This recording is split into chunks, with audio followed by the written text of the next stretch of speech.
नमस्कार दोस्तों, स्वागत है आपका सीपी स्मार्ट क्लासेस में। दोस्तों, आज के इस रोजगार समाचार में कई खबरें हैं, तो सभी खबरों पर चर्चा करेंगे। तो सबसे पहले 69,000 शिक्षक भर्ती की बात करते हैं। डायरी में मिले 16 आरक्षित वर्ग के नाम। तो ये खबर दी गई है, यहाँ पे अमर उजाला ब्यूरो की तरफ से खबर आ रही है। और 6 अभ्यर्थी 2 परिवारों से हैं। इसमें से 16 नाम मिले हैं, 6 अभ्यर्थी 2 परिवारों से हैं। जुटाई जारी जानकारी, होगी पूछताछ, ये सब लिखा हुआ है यहाँ पे। परीक्षा पास कराने वाले गिरोह के भंडाफोड़ मामले में एक और चौंकाने वाली बात सामने आई। पता चला कि गिरोह के सदस्यों के पास से बरामद डायरी में जिन 17 चयनितों के नाम मिले हैं, उनमें से 16 आरक्षित वर्ग के हैं। इनमें से 6 अभ्यर्थी तो 2 परिवारों के ही हैं। कहा जा रहा है कि एसटीएफ इन अभ्यर्थियों से पूछताछ कर सकती है। 69,000 शिक्षक भर्ती के पास कराने वाले गिरोह का सरगना केएल पटेल समेत 11 सदस्य जेल जा चुके हैं। सोराव पुलिस में मामला स्थानांतरित होने के बाद एसटीएफ जांच में जुटी है। गिरोह के सदस्यों के पास से एक डायरी बरामद हुई, जिसमें कुछ अभ्यर्थियों के नाम, रोल नंबर और प्राप्तांक लिखे हुए थे। इस डायरी के संबंध में एक चौंकाने वाली बात सामने आई। पता चला कि डायरी में जिन 17 अभ्यर्थियों के नाम लिखे, उसमें 16 अभ्यर्थी आरक्षित वर्ग के हैं और सामान्य वर्ग से संबंधित एक अभ्यर्थी है। तो ये जो एक ही परिवार के अभ्यर्थी हैं, उनके प्राप्तांक जो है 127, 127, 126 तथा दूसरे परिवार के अभ्यर्थी के प्राप्तांक 128, 132, 128, 132, 131 है। इस प्रकार लिस्ट में शामिल 10 ऐसे नाम हैं जिनके प्राप्तांक 140 से ज़्यादा दर्शाए गए हैं। सूत्रों के मुताबिक जांच में जुटी एसटीएफ ने इन अभ्यर्थियों के बारे में जानकारी जुटाने में लगी हुई है। और इसके साथ साथ एक अन्य वायरल हुआ है वीडियो, ये सेटिंग का ही वीडियो है, जिसमें कि सेटिंग की बात चल रही है, वो वायरल हुआ है।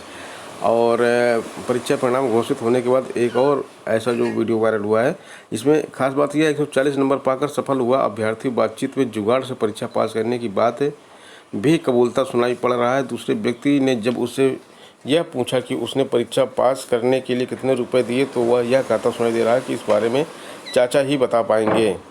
तो ये आखिर चाचा कौन है ये? हालांकि वह चाचा का नाम नहीं बता पाता है। अभ्यर्थी यह भी कहता सुनाई देता है कि परीक्षा में उसकी बहन भी सफल हुई है, यानी कि ये अभ्यर्थी भी सफल हुआ है, उसकी बहन भी सफल हुई है और चाचा ही बता पाएंगे कि वो कैसे पास हुआ है। कानपुर में मिली है फर्जी अनामिका की लोकेशन। अनामिका के नाम से नौकरी करने वाली कस्तूरबा गांधी आवासीय विद्यालय में सोराव में जो कि स्थित है, वहाँ पर नौकरी करने वाली जो थी, उसका की लोकेशन जो है कानपुर में मिली है। जिसके बाद कर्नलगंज थाने में एक रिपोर्ट डाली गई है और थाने की एक टीम तलाश में जुट गई है। जल्द ही कानपुर के लिए रवाना होगी। कल या परसों, कल के पेपर में था कि अनामिका जो है घर से फरार हो गई है। तो अब ये लोकेशन जिसकी कानपुर में मिल गई है। बीएड प्रवेश परीक्षा की बात कर लेते हैं। तो बीएड प्रवेश परीक्षा में इस बार डबल बनाए जाएंगे, यानी कि दुगने परीक्षा केंद्र बनाए जाएंगे और एक केंद्र पर 300 छात्र परीक्षा दे सकेंगे। इस बार करीब 1900 परीक्षा केंद्र बनाए जाएंगे। प्रवेश परीक्षा में इस साल 4.5 लाख आवेदक हैं। लखनऊ विश्वविद्यालय ने पहले करीब 900 परीक्षा केंद्र प्रस्तावित किए थे, लेकिन सोशल डिस्टेंसिंग के मद्देनज़र केंद्रों पर परीक्षार्थियों की संख्या कम करने से परीक्षा केंद्रों की संख्या बढ़ाई जा रही है। फिलहाल परीक्षा केंद्रों के चिन्हांकन का काम चल रहा है। समीक्षा अधिकारी स्टेज 1 का रिजल्ट जारी कर दिया गया है। ये हाई कोर्ट के जो समीक्षा अधिकारी है होते हैं, उनका रिजल्ट जारी किया गया है। आरओ के 132 पदों पर भर्ती के लिए स्टेज 1 की परीक्षा इस साल 12 जनवरी को आयोजित की गई थी। इसके बाद कंप्यूटर पर टाइप टेस्ट होगा, फिर अंतिम चयन परिणाम जारी किया जाएगा। तो इस परीक्षा में स्टेज 1 का रिजल्ट आने के बाद जो है अभ्यर्थी मांग कर रहे हैं कि उत्तर प्रदेश लोक सेवा आयोग की तर्ज पर हाई कोर्ट में भी ऐसी विज्ञप्ति जारी करे, जिसमें अभ्यर्थी से पूछा जाए कि अगर वो अपना अभ्यर्थन निरस्त कराना चाहते हैं तो आवेदन करें, ताकि मेरिट में नीचे रह गए अन्य अभ्यर्थियों को इसके लिए चयन के अवसर बन सके। अभ्यर्थियों का कहना है कि हाई कोर्ट की समीक्षा अधिकारी परीक्षा में शामिल हुए तमाम अभ्यर्थियों का चयन यूपीपीएससी की ओर से आयोजित समीक्षा अधिकारी आरओ 2017 में हो चुका है, जिसका अंतिम चयन परिणाम भी घोषित हो चुका है और आयोग ने 3 मार्च को जारी किया। इसके बाद कई अभ्यर्थियों का चयन अन्य परीक्षाओं में हो चुका है। जिन अभ्यर्थियों का चयन एससी की आरओ परीक्षा में हो चुका है। उनमें ज़्यादातर अभ्यर्थी यूपी पीएससी की परीक्षा के माध्यम से सचिवालय में आरओ के पद को अधिक महत्व देंगे। तो आरओ की हाई कोर्ट में भी वैकेंसी थी और यूपी पीएससी में भी के थ्रू भी वैकेंसी निकाली गई थी। तो यूपी पीएससी के थ्रू जो भर्ती निकाली गई थी उसमें सचिवालय और आयोग में छात्र जाते हैं। तो अगर वहाँ जिनका चयन हो चुका है वहाँ पे तो अभी डॉक्यूमेंट वेरिफिकेशन भी हो गया, तो जिनका वहाँ चयन हुआ है वो यहाँ पे तो नहीं आएंगे टाइप टेस्ट दोबारा देने हाई कोर्ट के लिए। तो छात्र यही चाहते हैं कि एक बार ये विज्ञप्ति निकाल दी जाए जिससे कि वो लोग अपना अभ्यर्थन वापस ले लें और लो मेरिट वाले छात्र का चयन हो सके।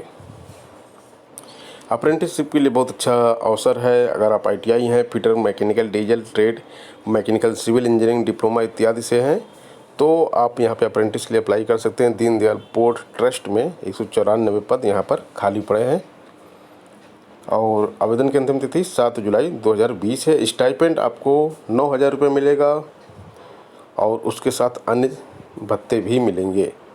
मैनेजर सहित कई पद देखिए खाली पड़े हुए हैं। ये पद खाली पड़े हैं NFL में और यहाँ पे जो अप्रेंटिस के विषय हैं वो है engineer, manager, senior chemist, production, mechanical, electrical, civil, chemical, lab, fire and safety विषय के लिए हैं। 52 पद हैं यहाँ पर, तो यहाँ पर भी आप अप्लाई कर सकते हैं।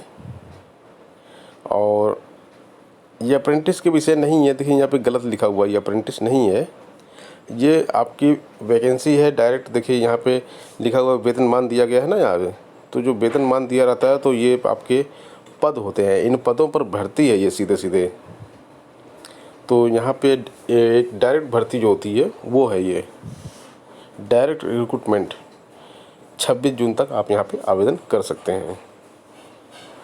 LT ग्रेड के छात्र बहुत दिनों से पूछ रहे थे सर किन विषयों की वेटिंग लिस्ट आएगी, तो ये न्यूज़ आपके लिए है। LT ग्रेड के किन विषयों की वेटिंग लिस्ट आएगी, तो देखिए यहाँ पे लिखा है अब LT ग्रेड के खाली पदों को भरने की चुनौती है। किन विषयों पे खाली पद है, जहाँ पे खाली पद है वहीं पर वेटिंग लिस्ट आएगी। अंग्रेजी विषय में 1 पद खाली है, गणित में 600 है, विज्ञान में 961 हैं, कला में 2, कंप्यूटर में 1637, उर्दू में 8, शारीरिक शिक्षा में 28 पद खाली हैं। तो ये जो पद खाली हैं तो क्या इस पर वेटिंग लिस्ट आएगी? नहीं, ये खाली पदों पर वेटिंग लिस्ट नहीं आएगी। तो ये जो मैंने आपको विषय बताए हैं, इन विषयों को छोड़कर जो बाकी विषय हैं 13 विषयों के, उनमें वेटिंग लिस्ट आएगी, क्योंकि ये पद तो भरे ही नहीं गए हैं। जब ये पद पूरे भरे ही नहीं गए हैं तो वेटिंग लिस्ट का क्या मतलब है, कैसे आएंगे? इनके लिए न्यू रिक्रूटमेंट होगा, नई वैकेंसी इनके लिए निकाली जाएगी और LT ग्रेड की नई वैकेंसी इस वैकेंसी के समाप्त होते ही तुरंत निकाली जाएगी। अगली जो न्यूज़ है ये भी 69,000 शिक्षक भर्ती से संबंधित है। अंक सुधार के लिए चयनितों को देना होगा शपथ पत्र। तो 69,000 शिक्षक भर्ती में चयनितों को आवेदन पत्र की गलतियां सुधारने का अवसर मिल गया है। इन अभ्यर्थियों को जिला चयन समिति को शपथ पत्र देना होगा। वहीं अंक बदलने से उनका जिला आवंटन भी बदल सकता है। काउंसलिंग शुरू होने पर बेसिक शिक्षा परिषद सचिव हाई कोर्ट के आदेश का अनुपालन करने के लिए आदेश भी जारी करेंगे। परिषदीय स्कूलों में सहायक अध्यापक पद पर जो लंबे समय से आवेदन चल रहा था, तो यहाँ पे प्राप्तांक व पूर्णांक आदि में संशोधन के लिए अवसर की मांग कर रहे थे। उनका तर्क था लिखित परीक्षा के लिए आवेदन करते समय गलती से अंकन गलत हो गया, वह दुरुस्त न होने पर काउंसलिंग में चयन से बाहर हो जाएंगे।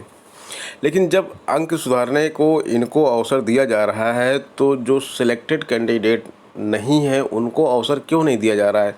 आखिर जब वो अंक अपना सुधारेंगे तो वो भी सुधार सकते हैं।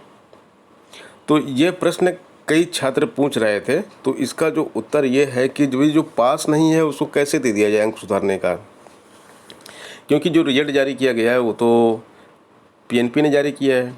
उस रिजल्ट में आप फेल हैं तो आप अंक सुधार कर करेंगे क्या?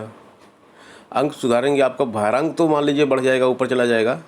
भारांक मतलब कि आपका जो गुणांक, सॉरी, भारांक तो आपका फिक्स है, गुणांक आपका बढ़ जाएगा, लेकिन परीक्षा में पास होना भी तो ज़रूरी है नौकरी के लिए। तो इसलिए जो पास हैं केवल उन्हीं को अवसर दिया गया है।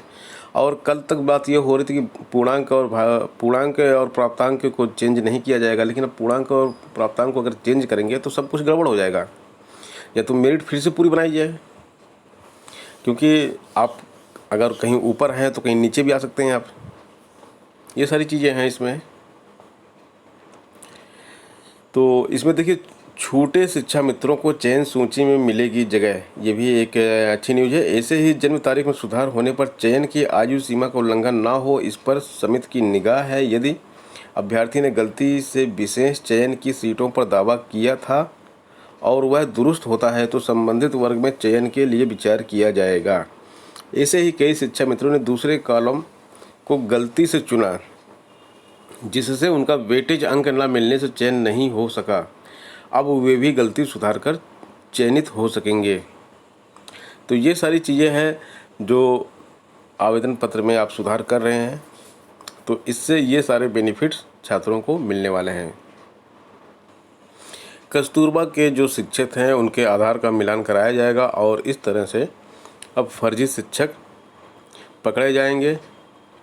इसके लिए खंड शिक्षा अधिकारियों को कोरोना संक्रमण के प्रोटोकॉल का ध्यान रखते हुए रोस्टर बनाएंगे और फिर एक समय में 5 से ज़्यादा शिक्षकों को नहीं बुलाया जाएगा। उसके बाद उनका जो है मिलान किया जाएगा। इस संबंध में पूरी प्रक्रिया का उल्लेख करते हुए महानिदेशक स्कूली शिक्षा विजय किरण आनंद ने आदेश जारी कर दिया है। इसके लिए वेबसाइट पर जाकर अधिकारियों को मास्क्ड आधार पर विकल्प चुनना होगा। OTP के आधार पर आधार कार्ड डाउनलोड करना होगा। मार्क्ड आधार पर आखिरी 4 संख्याएं ही दिखती हैं, पहली 8 संख्याएं इसमें गायब रहती हैं। LU में भी अब DU की तरह दाखिले लेने की तैयारी शुरू हो रही है। LU यानी कि लखनऊ यूनिवर्सिटी कॉलेज के प्रस्ताव को प्रवेश समिति में रखा जाएगा। लखनऊ विश्वविद्यालय में संयुक्त महाविद्यालयों की संख्या करीब 178 है। 178 कॉलेज लखनऊ विश्वविद्यालय से अटैच्ड हैं। कॉलेजों में है आवेदन की खराब स्थिति, तो वहाँ पे जो आवेदन किया जाता है, स्नातक की करीब 3500 सीट हैं। इन पर प्रवेश के लिए करीब 42,000 अभ्यर्थियों ने पंजीकरण कराया है। इसी तरह प्रस्नातक की 4500 सीटों के लिए 19,000 पंजीकरण कराया है। वहीं कॉलेज में आवंटन की स्थिति काफ़ी खराब है। ऐसे में राजधानी के कई कॉलेज प्रबंधों की ओर से विश्वविद्यालय को केंद्रीकृत प्रवेश प्रणाली लाने की व्यवस्था की जा रही है। बेसिक शिक्षा विभाग DLED यानी कि जिसको BTC बोलते थे, कि प्रवेश प्रक्रिया जुलाई में शुरू करना चाहता है, लेकिन प्राइवेट कॉलेज चाहते हैं कि स्नातक परीक्षा का परिणाम आ जाए उसके बाद ही प्रवेश शुरू किया जाए, जिससे DLED diploma in elementary education में स्नातक परीक्षा के छात्र भी प्रवेश ले सकें, क्योंकि वो वहाँ पे पास हो जाएंगे, उसके बाद यहाँ पर प्रवेश ले सकते हैं। DLED की 1,06,000 सीटें हैं और निजी कॉलेजों में 2 लाख से ज़्यादा सीटें हैं। सरकारी प्राइमरी स्कूलों में सहायक अध्यापक पद पर नियुक्ति के लिए BEd मान्य होने से DLED का क्रेज घट रहा है, क्योंकि BEd के छात्र भी वहाँ जाते हैं। और DLED में BA, BSc, BTech, BCA समेत समकक्ष कोर्सों को करने वाले अभ्यर्थी भी प्रवेश ले रहे हैं आजकल। तो DLED की मांग थोड़ी सी ज़्यादा थी। BTC से प्राथमिक शिक्षक बन जाते थे आप आसानी से, अभी BEd को इसमें अलाउ कर दिया गया है, तो इसका क्रेज इसलिए कम हो रहा है क्योंकि DLED करके बहुत सारे लोग घूमेंगे और नौकरी थोड़ी सी कम मिलेगी, कंपटीशन थोड़ा सा कम होगा, ज़्यादा होगा। लखनऊ की डाइट के द्वारा ऑनलाइन कक्षाओं का शुभारंभ किया गया है।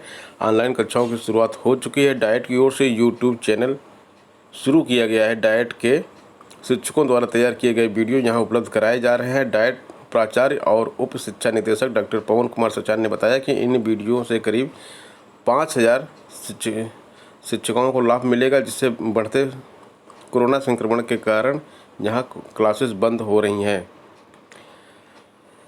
तो यहाँ पे बताया गया है कि उन्होंने बताया कि डाइट में 2018-19 बैच की 500 प्रशिक्षु शिक्षिकाएं हैं। इस के अलावा निजी संस्थानों में करीब 450 प्रशिक्षु शिक्षिकाएं हैं।